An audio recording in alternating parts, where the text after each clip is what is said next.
Right guys, welcome back to the channel and a big hello from me and Pauline. So today we're taking Little Blue, our little Basecamp 2 caravan, to the A19, the A19, and they're a preferred Swift dealer. Well, not a dealership, but they do warranty work and everything for Swift. So for us to be able to keep on top of our warranty through Swift, this is where we're going to be taking it. So once it's complete, all the details, the report, the service, everything else will be uploaded onto the Swift Life database.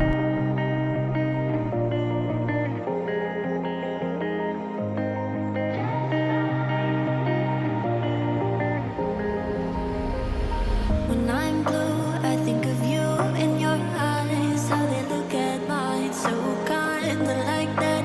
You slow down time and everything's just fine.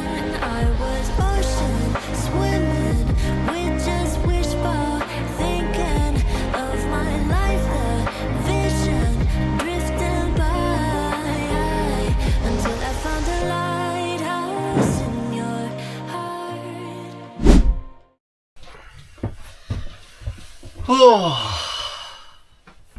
where do we start? So first of all, I'd like to say a big thank you to A19 Caravans. Les and the team over there were absolutely brilliant with us all the way through. They were. They come out and they explained what obviously they wrote down on the report, the issues that we were having. So fair play to them. Yeah, like I say, a big shout out to the guys down at A19. So it's the next day. We've got little van back after its service, and all's not good, is it, Andrew? No. So I received a telephone call from the lovely lady from the A19 Caravan garage, and she explained that we had a problem with our brake shoes. And what she meant by that was the brake shoes on the passenger side were worn. They'd worn so much that they'd gone through into the drum and they'd scored the inner side of the drum. So we needed a new drum on the passenger side and new brake shoes. Yeah. So my understanding of how it works, when the tow vehicle brakes, the caravan's momentum causes it to push against the tow vehicle's hitch. This pressure compresses an assembly in the caravan coupling, which through a series of levers, rods and cables applies the caravan brakes. So the harder the vehicle brakes, the greater the force applied to the caravan brakes. So obviously from this, we told them to go ahead and do the brakes. Yeah. So they did, and then about another 3 hours later, we received another phone call to say that the van was ready. So from that, I've got the bill here. We've got a Swift Basecamp service. That was £215. If you can see that on there. And then we had, it's got brake drum, brake shoes, and in total it come to £470. So that is to renew the brake shoes and renewing the new brake drum. Now what he did say was that the reason why he felt it was worn is because the handbrake had been left on, or the brakes had been left on when we've been driving. So this is your brake shoes that we've took off. Yep. And obviously they've delaminated. Yep. And they've scored all the drum. Inside. So you've had a new brake drum put on and a full set of shoes put on. Yeah. But the other side brake drum was fine. Is it right? Okay. So what do you think worst case scenario could have been for that then? Could have been handbrake on. Could be just wear and tear. Just could be anything really. There's only one of the shoes is actually delaminated, but yeah. Well, at least it's done now anyway. Yep. That's the main thing. No, I'm alright. I'll let you keep it. For the scrap. And I said, well, it definitely hasn't been since we've had it, because I check everything. I do the 5 Ps. Was it piss poor preparation leads to piss poor performance? You know, I literally do everything. Plan, do, check, act, all that. I'm literally, I go around and round and round and round and round. So I definitely know it hasn't been from us. Now, the only thing that we can think of is probably the previous owners. Now, I don't know, we've had the caravan now about 6 months. And it makes me wonder whether, you know, they've drove away and it, you know, it might have been engaged, the brake a little bit, and it has worn it down. And I think it's just contributed from us having it to the point where they've worn even more, and then to the point where, you know, there's no going back. We've had to have them replaced, which is fine. And I would rather have it all replaced, because if we need to do sell a caravan, at least I know my own peace of mind that it's been serviced well, and we've put genuine alcohol parts back on, you know, and it is like it is when it comes from the factory. Yeah. Is that fair to say? What he did say, which scared me a little bit, was that it's a good job he found it, because if we hadn't known, the caravan could have flipped while we were driving. So get your brakes checked. Yeah, and this emphasises the point of obviously having your service carried out on an annual basis. I mean, you need to for the warranty anyway. They say once a year. And what will happen is from the report that's been carried out for the service, the team over at A19 then upload that onto the Swift website. And then, yeah, so that keeps in check with your warranty. But yeah, so the outer layer of the brake shoe could have come dislodged. And then when we were driving down the road, basically what he said was, if it come dislodged when the wheel was going around, it could have gotten trapped, locked the wheel up, and then the caravan could have possibly slipped or tipped over as we were driving, or turned over. So that's, you know, worst case scenario. I get that. You've always got to think of worst case scenario. Yeah. It's as simple as that, you know. So we've had that done. That's one tick off the box. Right, so moving on to the actual service report in itself. This is the checklist. And just to give you an indication of what it is that you went through on the service, they did everything from the coupling head gaiter, drawbar, corner steadies, down to the electrical system, so the 13-pin socket, leisure battery, road lights and reflectors. We have the 230 and 12-volt fridge operation, both checked, interior lighting and equipment, the awning lights, 230 consumer unit. The list goes on and on. All the water system, the bodywork, blinds, fly screen, ventilation, fire safety, LPG gas system, everything's on there. It is literally a full checklist that they go through, and I say I couldn't fault them enough when we went.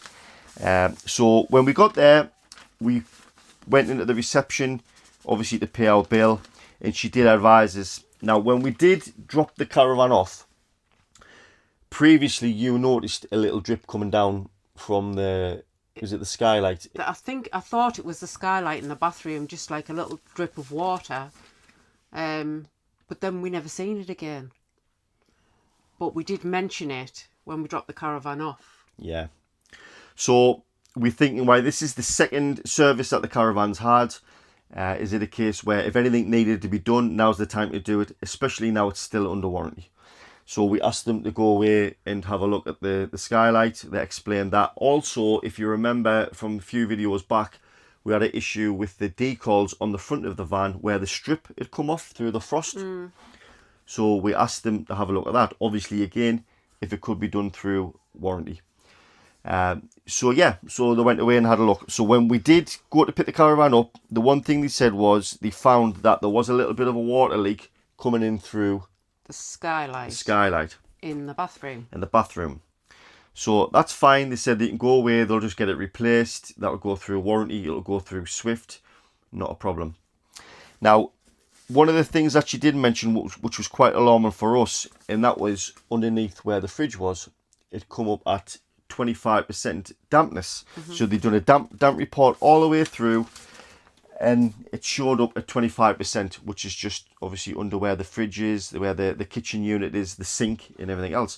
So they weren't really too, they weren't concerned about it. But he said obviously we did need a checking. Yeah, so he said he would prefer to give it a good check over to see where the damp's coming from. Yeah. So me and Andrew have been very, very careful in the van, haven't we? Yeah. I try not to use. Andrew used to laugh at me, didn't you? Yeah. Because I wouldn't wash I up. laugh at it all the time. I wouldn't wash up in the sink, and I used to try take a dish outside and wash up.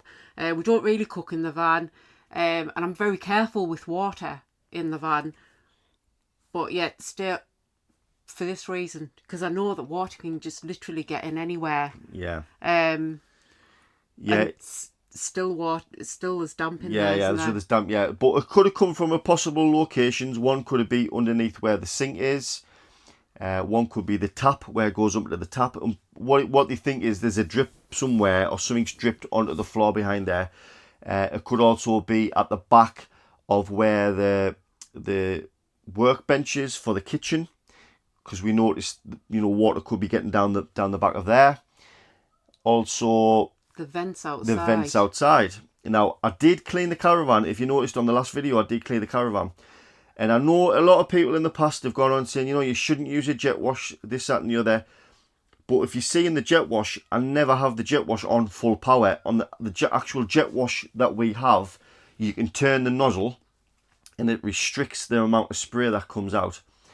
So I always have it on low spray. And the reason why I do use the jet wash is basically for the foam that I use, which is a special caravan foam, which I bought off Amazon. It's specific for caravans, and I'll put a picture of that up there now. And also, when I'm washing the caravan, I also use a brush, which is a soft brush, which is attached to a hose pipe, and then I wash the caravan from the top down over and just rinse it off with water. So yeah, I understand, you know, it's obvious if you're going to be using heavy jet sprays in around where the silicon joints and stuff, you know, it's going to push silicon out. We understand that. So I always try to keep the vents clear at the back, at the side, if I have, whenever I've been washing it. What the guy said is the vents behind the kitchen on the outside of the van are just fixed in with foam. Yeah. And he said that can wear away. He said even just heavy rain or bad weather, it can wear away. He said that could be a possibility, but they won't know until they take the kitchen out. Yeah. So from this, Les, it said what we need to do, because we're just in for a service and they've only got a limited amount of time to do the service, you couldn't really pull the kitchen out. So from all accounts, it's pretty straightforward to come out. However, you've got to be a certified gas engineer to literally take the fridge out, obviously, and the oven, because it's connected with gas. So we need to book it back in, and then they're going to go and have a look at it. But at the same time, he's ordered the Skylight through Swift. So when the Skylight comes, we're going to book it back in. Yeah. They're going to pull the kitchen out and then have a look to see where the leak's coming from. And then hopefully they'll be able to, you know, rectify that problem. Say only 25%, not too concerned. They'll be able to just dry that out, no issue. And then kitchen back in. Hopefully they'll be able to find. We're still okay to use the van. Said not a problem. It's only a slight drip in the Skylight, and it's literally going onto the tray. And it's, I mean, we've checked there this morning. It's been raining last night. Yeah. And we haven't. There's nothing there. So it's literally just the smallest drip ever, isn't it? Yeah. But I would highly recommend making sure you get your services on time. If you hear the slightest knocking or bang or anything, please go and get them seen to. It's not worth an accident. Yeah, definitely. And the other thing to mention is Les is obviously A19. Now, we've had a lot of dealerships closed around in the area, haven't we? Yeah. And bless him, I do feel sorry for him. He's really, really, really, really busy. And the amount of people who's booking in caravans for services, you know, and he does a lot for Swift.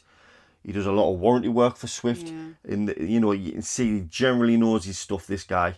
And it was fantastic to have a bit chat with him. However, he said there was a couple of local dealerships it shut down in the area, and everyone's bringing his caravan there thinking that he is a Swift dealer, and he's not a Swift dealer. You know, he doesn't deal in Swifts at all. All he does is just repair them. So I think by all accounts he gets a lot of angry people in when they do have an issue with the caravan, you know. Yeah. And I think they kind of take it out on him, which is a little bit unfair, I think, on his behalf, isn't it? It is, because he's very, very helpful. Yeah, definitely. Yeah, he's taken on a lot of other people's work. Definitely. For Swift.